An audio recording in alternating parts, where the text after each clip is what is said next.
Warahmatullahi wabarakatuh.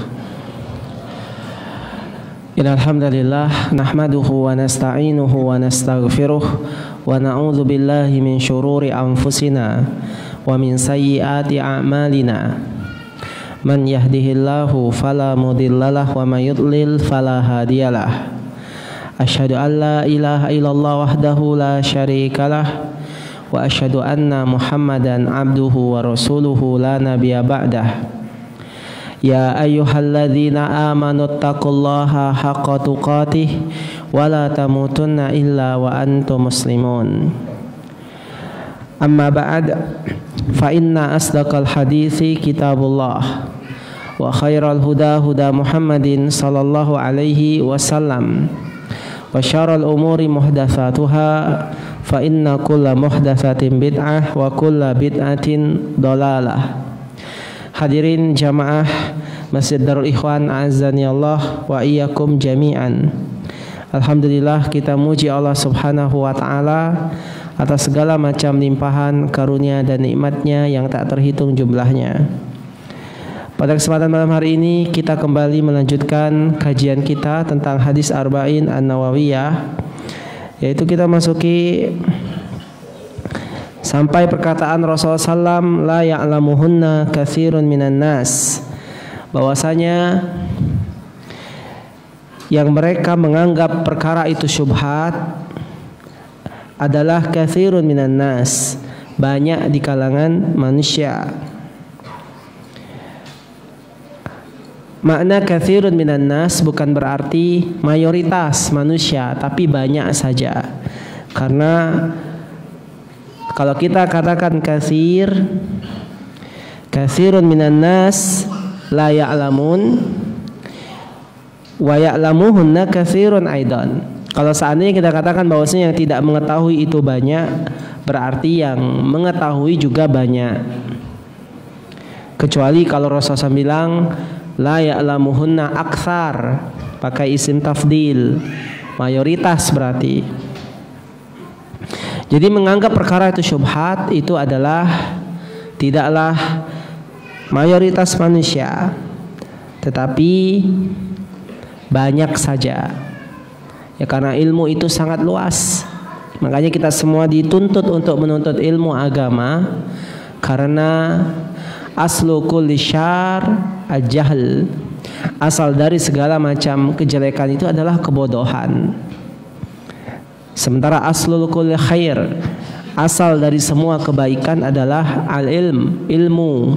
Dengan ilmu kita bisa membedakan mana yang halal dan haram. Tapi berikutnya kata mu'allif rahimahullah, famanittaqa syubuhat faqad istabra'a lidinih wa irdih. Barang siapa yang dia menjaga dirinya dari syubhat, dia menghindari perkara-perkara syubhat, samar-samar ya syubhat itu, yang kurang jelas baginya halal dan haramnya, dia ragu-ragu untuk mengerjakannya, maka yang afdal adalah kita lebih baik meninggalkannya.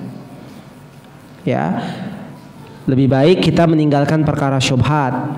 Maka Rasulullah mengatakan famanittaqa syubuhat, barang siapa yang menjaga dirinya dari syubhat, barang siapa yang dia menjaga dirinya dari syubhat, faqad istabra'a lidinih wa irdih, maka sungguh dia telah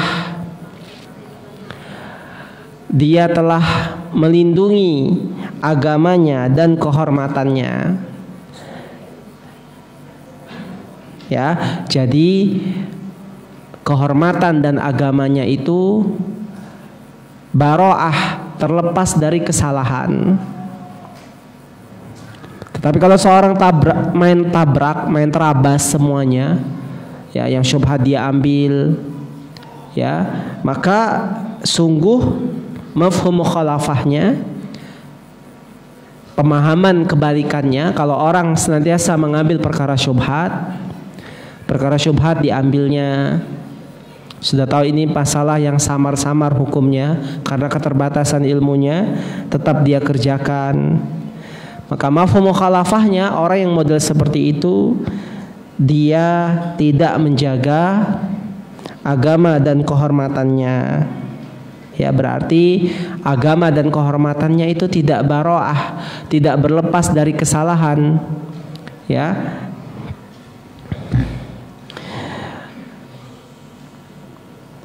Irdih, pengertian dari irdih, kehormatan, itu adalah fima bainahu wa bainan nas, yaitu hubungan dia dengan manusia.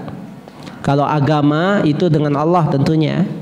Kalau dia misalnya tidak waro, tidak hati-hati, terabas, berarti dia tidak menjaga hubungannya dengan Allah dengan baik. Sedangkan tidak hanya itu saja, termasuk hubungannya dengan sesama manusia, yaitu kehormatannya di hadapan manusia. Menjadi hina di hadapan orang kalau seseorang itu sering ngambil perkara yang syubhat.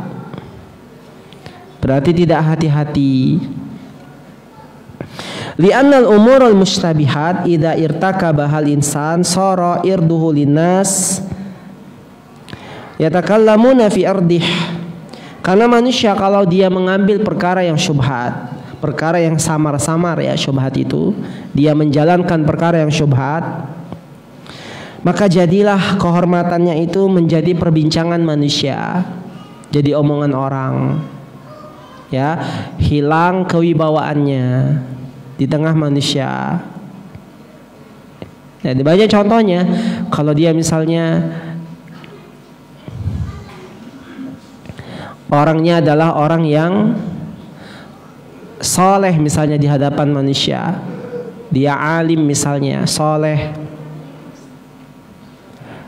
misalnya dia jenggotan, celananya cingkrang, nggak tahu-taunya salaman sama perempuan misalnya, tentu akan jadi perbincangan orang.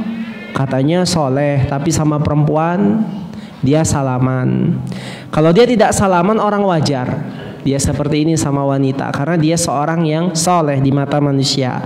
Oh, itu kan orang soleh, tidak mau dia nyentuh perempuan asal-asalan. Tapi ini seorang ustadz misalnya salaman sama cewek, ya bahkan dicium tangannya, maka hilang kehormatannya di tengah manusia. Paling itu ustadz-ustadz yang ustadz gadungan kata orang, ya enggak, seperti itu, karena dia tidak menghindari perkara yang syubhat.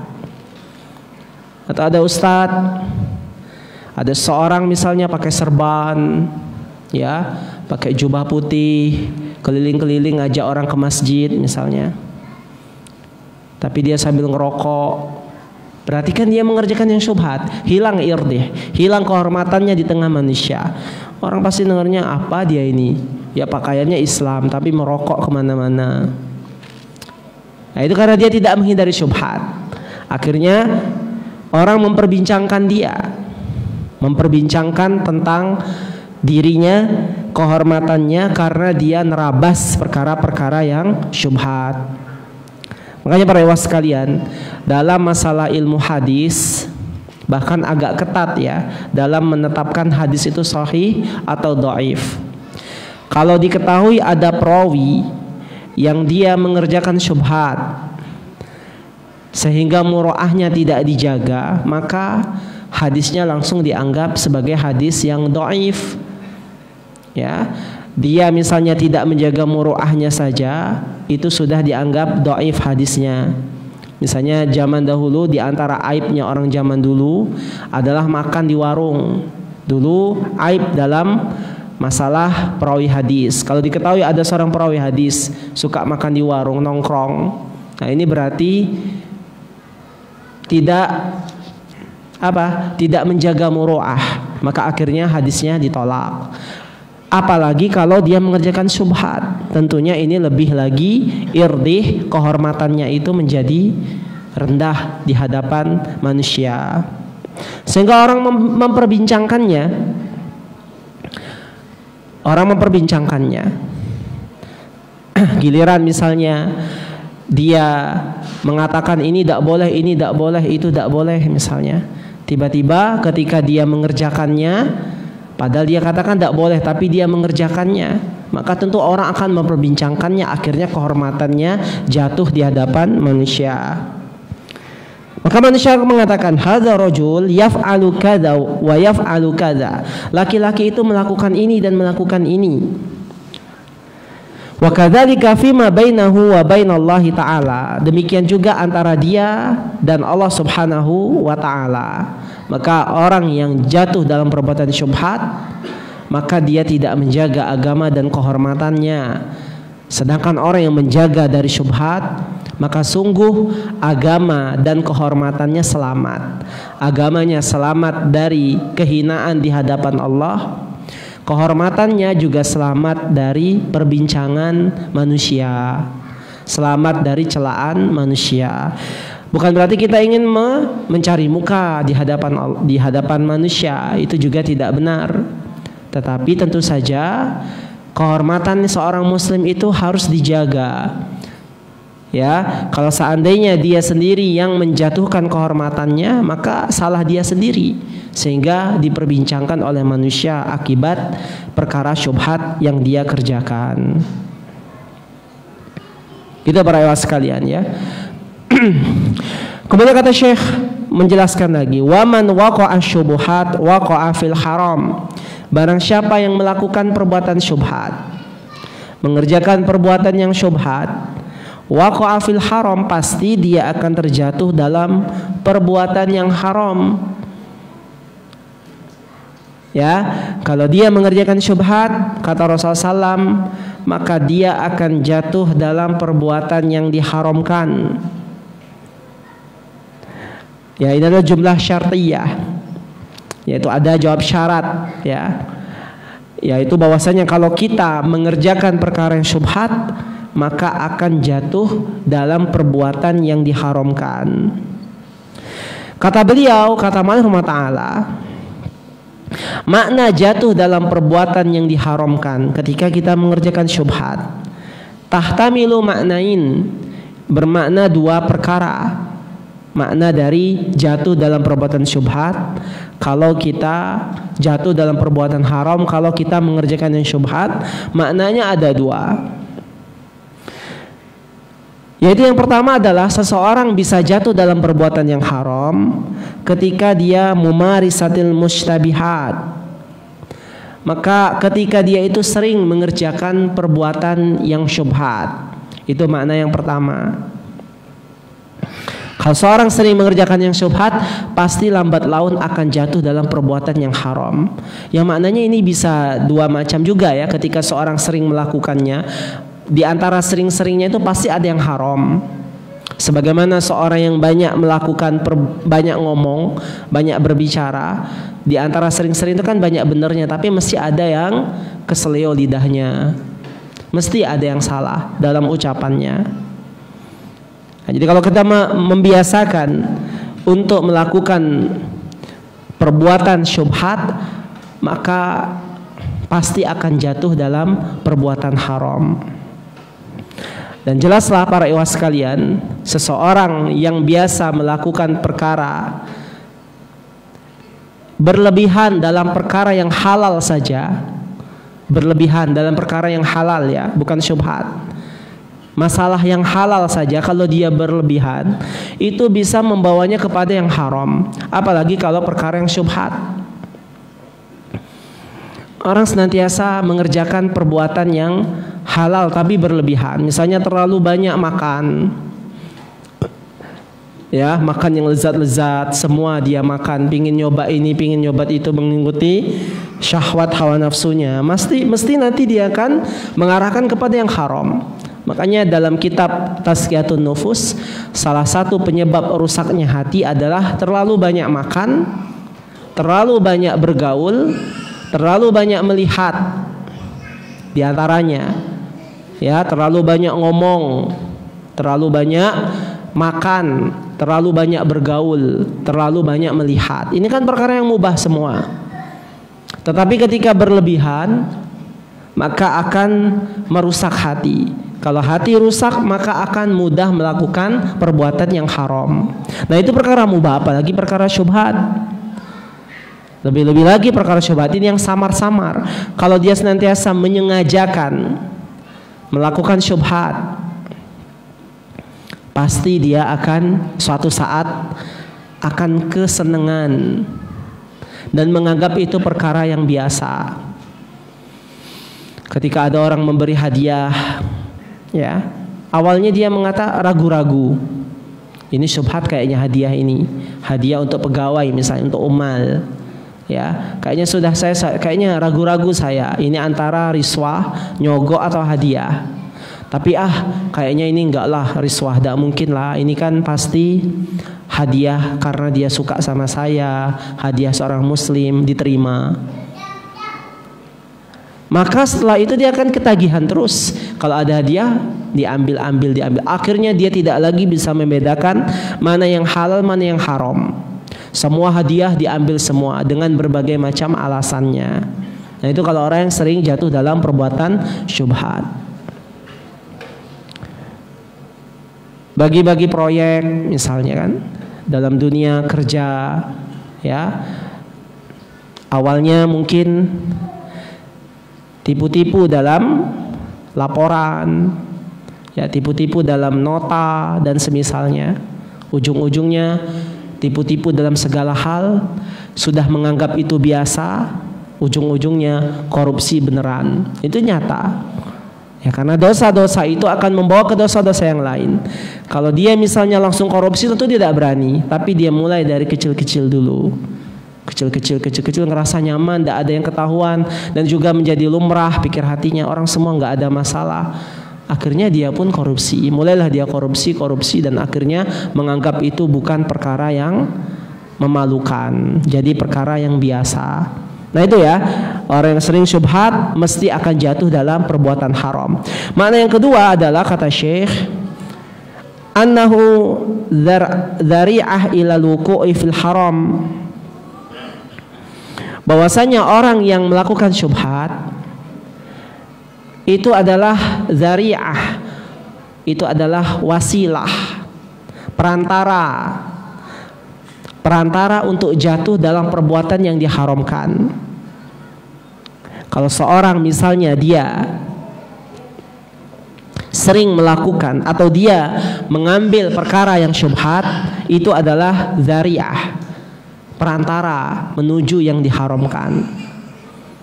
Nah, ini jelas ya, sebagaimana dikasih oleh Rasulullah SAW permisalan berikutnya. Ini dzari'ah, orang yang sering bermain-main dalam perkara yang syubhat, ini akan suatu saat akan jatuh dalam perbuatan yang haram. Sebagaimana Rasulullah SAW memberikan permisalan, karra'i yar'a haulal hima yusiku ayyaqa'afih. Bahwasanya sebagaimana kata Rasulullah SAW, seorang pengembala kambing, pengembala domba, pengembala sapi, yar'a haulal hima, dia mengembalakan ternaknya itu dekat perbatasan area terlarang, ya, yaitu dia mengembalakan ternaknya di area terlarang yang merupakan milik seorang raja. Itu permisalannya. Ya, kalau orang sedang melakukan syubhat seperti itu, awalnya sih dia nggak mungkin dia makan itu, karena kan di area yang dibolehkan makan. Tapi mesti dia akan jatuh suatu saat dalam perbuatan yang diharamkan. Dan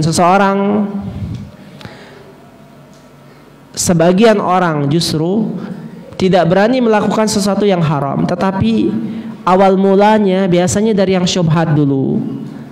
Syubhat dulu yang dia kerjakan, barulah lama-lama ketika dia merasa nyaman, barulah akhirnya jatuh dalam perkara yang diharamkan oleh Allah Subhanahu wa taala. Mu'allif rahimahullah mengatakan, Syekh Muhammad Shalih Utsaimin menjelaskan, li'annahu qad yuttakhadhu makanun yuhma fala yur'a fihi imma bihaqqin aw bighairi haqq. Karena dia sudah mengambil tempat yang terlarang, yang tidak boleh seseorang mengembalakan kambing di daerah tersebut, apapun alasannya, secara hak ataupun tidak hak. Warai haula hadil kit'ah yushiku ayyaqafi, dan seorang pengembala kalau dia tetap ngotot ingin mengembalakan kambing di daerah yang merupakan berbatasan dengan daerah terlarang, suatu saat akan jatuh ke dalam perkara, yaitu masuk kambingnya di daerah yang terlarang tersebut. Li'annal bahaim idza ra'at hadil ard al-muhmiyah muhdarah mamlu'ah min al-ushb fasawfa tadkhulu hadil qit'ah al-mahmiyah. Karena yang namanya binatang ternak, kalau dia melihat ada yang lebih hijau, lebih subur, yang penuh dengan rumput-rumput di daerah yang lain, tentu suatu saat dia akan jatuh di tempat yang terlarang tersebut. Ya, bagaimana tidak bisa jatuh ketika melihat ada sesuatu yang hijau, ya, lebih banyak rumputnya, maka hewan ternak itu pasti akan masuk ke situ. Dan kalau dia sudah masuk ke situ, yas'ubu mana'uha, maka akan sulit bagi kita untuk mencegahnya. Kalau dia sudah masuk, sulit bagi kita mencegahnya. Kadzalikal mustabihat, begitu juga perkara yang syubhat. Idza hama haulahal ab fa innahu yas'ubu alaihi an yamna nafsuhu. Kalau seandainya dia sudah, seorang hamba itu sudah jatuh dalam perkara yang syubhat, bermain-main dalam masalah perkara yang syubhat, maka akan sulit baginya untuk mencegah dirinya untuk menghindari perkara-perkara yang haram sesudahnya. Akan sulit bagi dia, semakin sulit dan semakin sulit. Nah, itu disarankan oleh Rasulullah SAW kepada kita agar kita menghindari perkara yang syubhat. Makanya dalam syariat ini, ketika antum menemukan perkara-perkara yang syubhat, ciri-cirinya adalah tidak menenangkan hati tentunya. Ya, tidak menenangkan hati, lebih baik tinggalkan saja, dan tidak akan merugi hidup kita dari meninggalkan perkara tersebut. Tetapi kalau kita masih ngotot mengerjakannya, lihatlah suatu saat akan menjeret kepada dosa-dosa yang lain. Karena dia adalah perkara syubhat, itu adalah perkara yang menjadi pendorong untuk melakukan hal-hal yang diharamkan. Yang lainnya pasti cepat lambat dia akan melakukannya. Baik, pada sekali berikutnya kata Allah Subhanahu wa taala. Beliau mengatakan, wa bihadzal misal yaqrabu an makna qaulihi sallallahu alaihi wasallam wa man waqa'a fi syubhat waqa'a fil haram. Maka dari permisalan yang diberikan oleh Rasulullah SAW terhadap kambing yang diternakkan di daerah terlarang, ini setara dengan makna Rasulullah SAW masalah syubhat. Barang siapa yang dia jatuh dalam perbuatan syubhat, maka pasti dia akan jatuh dalam perbuatan yang diharamkan. Suatu saat dia akan jatuh dalam perbuatan yang diharamkan. Dan permisalan yang diberikan Rasulullah SAW terhadap kambing itu adalah untuk yuwaddihul makna, agar maknanya lebih terang benderang. Makanya Rasulullah SAW paling bagus memberikan uslub contoh. Beliau memberikan contoh perkara-perkara yang kadang tidak bisa nampak, perkara-perkara yang abstrak menjadi konkret dengan permisalan-permisalan, sehingga orang mendekati maknanya. Oh, seperti itu loh.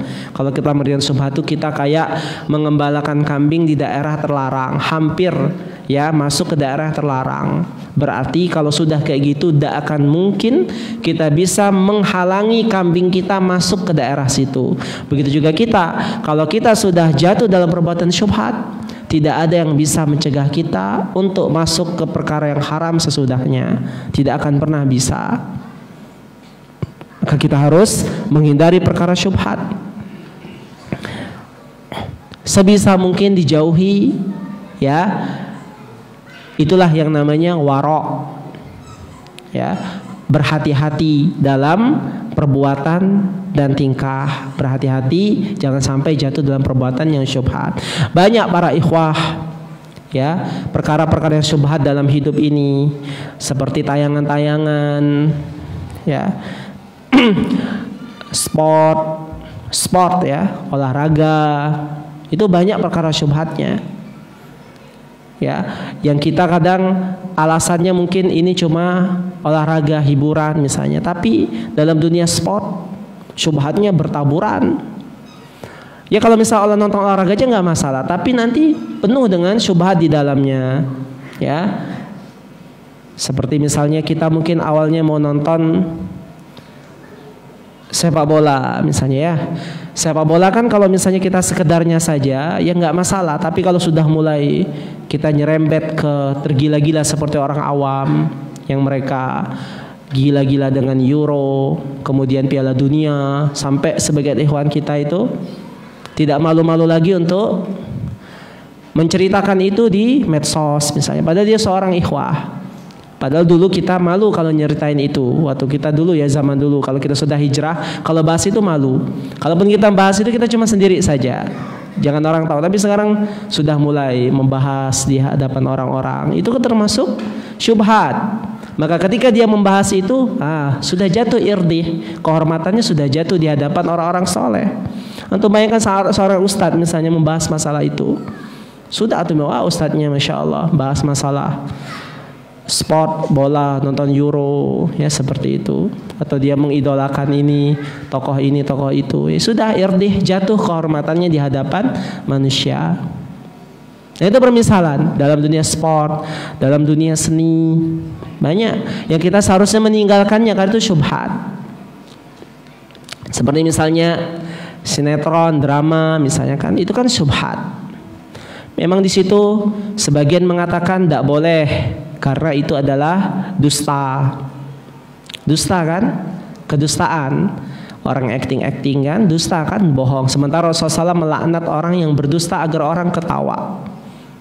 Ya, Rasulullah SAW melaknat orang yang berdusta dalam rangka bercanda. Semua kena kan? Cuma akhirnya ada juga yang mengatakan boleh karena di situ dusta itu beda dengan drama, kata dia. Kalau dusta itu kan misalnya kayak gimana dusta itu?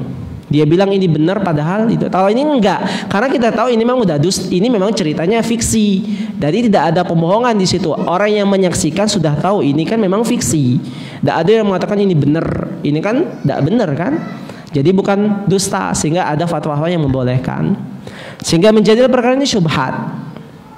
Perkara syubhat yang dimana tentu saja drama-drama yang ada sekarang sudah nyerempet ke perkara-perkara yang haram akhirnya karena dia syubhat. Muncullah nanti artis-artis yang cantik, karena pemain drama harus yang cantik, kalau yang jelek tidak masuk. Ya, makanya antum ngelamar jadi artis tidak mungkin diterima. Karena antum wajah kita sama, ya, tapi mungkin pelawak diterima ya. Seperti itu. Itu contohnya. Mulailah nanti masuk musik di dalamnya. Mulailah masuk meninggalkan sholat di dalamnya, membuang-buang waktu. Itulah syubhat. Pasti dia akan nyerempet kepada perkara yang haram. Nah, bagaimana seharusnya yang kita lakukan? Lebih baik kita meninggalkannya untuk menjaga agama kita dan irdih dan kehormatan kita. Adapun kalau orang bilang itu halal, ya terserah dia, itu urusan dia. Kata dia kan halal, bagus untuk dakwah, untuk ya terserah kalian. Tetapi sikap seorang muslim yang dicintai Allah dan Rasulnya, yang benar-benar menjaga irdih wa dinih, agama dan kehormatan, dia nggak mau yang kayak gitu-gitu. Dia berusaha untuk meninggal. Dan kalaupun dia terjatuh, tidak juga dia gembor-gembor nyeritainnya ke orang-orang. Saya nonton apa misalnya, nonton Ikatan Cinta misalnya ya. Kan gitu kan orang-orang zaman sekarang ya. Ana tidak pernah nonton, tapi kan tahu ya cerita itu dari orang-orang, dari ibu-ibu, dari mana-mana. Nah, seperti itu contohnya kan. Seandainya antum tahu Suwandi nonton Ikatan Cinta, gimana langsung antum? Ya, apakah antum mau lagi duduk dekat dengan Suwandi? Anda kira, wah masa dia nonton kayak gitu? Irdih, ya kehormatannya langsung jatuh. Itulah syubhat. Tapi kalau yang seperti itu jelas haram nonton yang kayak gitu. Gak bisa kita kan syubhat lagi, karena di dalamnya sudah ada aurat, sudah ada, wah itu sudah jelas haramannya. Walaupun Makanya kita lihat bahasa nanti kenapa bisa jadi syubhat bagi sebagian orang dan jelas haram bagi sebagian orang. Itu karena keilmuan. Kalau sebagian kita, Syekh memberikan contoh rokok. Nanti kita bahas ya. Rokok kalau pertama kali muncul orang anggapnya syubhat saja itu. Syubhat. Maka Syekh mengatakan demikian karena belum tahu madaratnya. Ya, cuma rokok kan, apa salahnya? Tidak ada dalilnya dari Al-Quran, tidak ada dalil dari hadis merokok. Tetapi seiring berjalan ilmu pengetahuan, para dokter mengatakan rokok itu haram. Dokter tidak pernah bilang haram ya. Rokok itu bilang membahayakan diri sendiri, membahayakan orang lain, menyebabkan penyakit ini, penyakit itu. Ya, maka jadilah akhirnya dengan terang benderang fatwa ulama mengatakan dia halal. Nah jadi penyebab jadi halal, astagfirullah, haram. Jadi terang benderang, jadilah akibat divaksin ya. Anak orang connect tadi sore anak divaksin sampai pegel tangan kiri anak. Jadi agak ngantuk. Mungkin efeknya ya. Jadi agak gitu. Ya, jadi saudara sekalian ya. Nah ini contohnya para ikhwah ya, yang kita harus tahu syubhat itu merembet-rembet kepada yang diharamkan. Nah banyak ya seperti itu. Maka kita kalaulah misalnya antum masih nganggap tidak pesek nonton sepak bola, itu kan halal-halal saja. Apa yang haramnya? Ya tapi setidaknya ya nggak usah dibahas sama orang-orang di luar. Ya nonton sekedarnya saja, tahu berita siapa yang menang. Oh Inggris lawan Perancis, yang menang Inggris, oh sudah gitu. Ya, atau cuma ngelihat tendangan golnya saja gitu kan. Tidak usah antum bangun jam 2 ngelihatnya, ya enggak. Sampai antum seperti orang awam, tidak boleh seperti itu. Ya, dan kalau seandainya antum bisa melepaskan sepenuhnya itu lebih baik diganti dengan yang lebih baik ya daripada tontonan-tontonan, karena itu adalah majelis sia-sia, lahu. Tidak juga antum dapat duit nonton itu, mereka yang kaya. Tidak juga antum sehat nonton itu. Ya, yang sehat mereka, kita yang sakit-sakitan. Mending kita yang main sepak bolanya, bukan dia. Kita yang lombanya, kita yang saling berlomba walaupun tidak ada hadiahnya. Yang penting senang saja ku menang lawan Ka. Ya, lawan lagi nanti seperti itu, ikhwah. Tapi berikutnya para ikhwah sekalian, Syekh melanjutkan lagi sabda Rasulullah SAW berikutnya. Ala, kata beliau, ketahuilah. Nah, ini adalah bentuk tanbih. Rasulullah SAW sering dalam bahasa Arab sering menggunakan ala. Ala maksudnya ketahuilah kalau diterjemahkan bahasa Indonesia. Tetapi sebenarnya lebih dari itu, ala itu maknanya adalah kata Syekh tanbih ala masayati, untuk menarik perhatian akan berikutnya.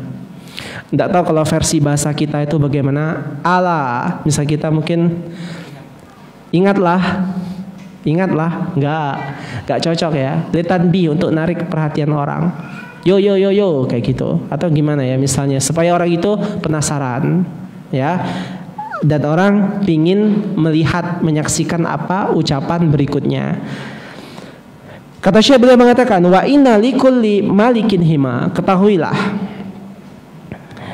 Setiap raja memiliki hima. Raja itu memiliki area privasi, area terlarang. Setiap raja seperti itu. Gak ada raja yang gak punya area privasi. Bukan raja namanya. Ya, mesti dia punya area yang tidak boleh dimasuki. Antum ke Yogyakarta aja, banyak daerah keraton yang antum tidak boleh masuk. Ya, itu daerah raja. Tikul lima likin hima. Bukan berarti itu wah bumi ini punya kita semua, enggak, namanya raja. Ya, seperti itu. Yang memiliki area-area yang tidak boleh dimasuki.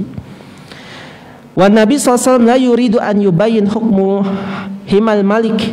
Nabi SAW tidak menjelaskan hukum tentang area terlarang yang dimiliki raja. Bukan itu poin pembahasannya. Ya, bukan apa hukumnya raja memiliki area terlarang. Bukan itu yang ingin dibahas Rasulullah SAW. Apakah dia boleh atau tidak? Bukan. Li'anna minal hima ma yakunu halalan wa minhu ma yakunu haraman. Karena yang namanya area terlarang itu ada yang di situ boleh halal dan ada yang di situ haram yang tidak boleh kita masuki. Fal muradi bihima fil haditsil waqi'. Ya, yang dimaksud dengan hima dalam hadisnya adalah, kata beliau mengatakan wal mas'alatul hima ala nau'ain. Masalah hima itu, daerah terlarang itu ada dua macam, kata beliau. Namanya daerah terlarang itu ada dua macam. Pertama, idza hamahu li nafsihi wa bahaimihi fa huwa haram. Ada area terlarang yang dia itu memang khusus untuk dia dan hewan ternak milik raja. Maka kalau yang demikian kita tidak boleh masuknya ke dalamnya, haram kita masuk ke dalam daerah situ. Itu daerah yang dimaksud dengan daerah terlarang yang dimiliki raja. Ya, kalau memang itu daerah yang sudah dilarang kita masuk, maka haram kita masuk situ. Ya, tidak boleh kita masuk situ. Yang kedua adalah ada daerah terlarang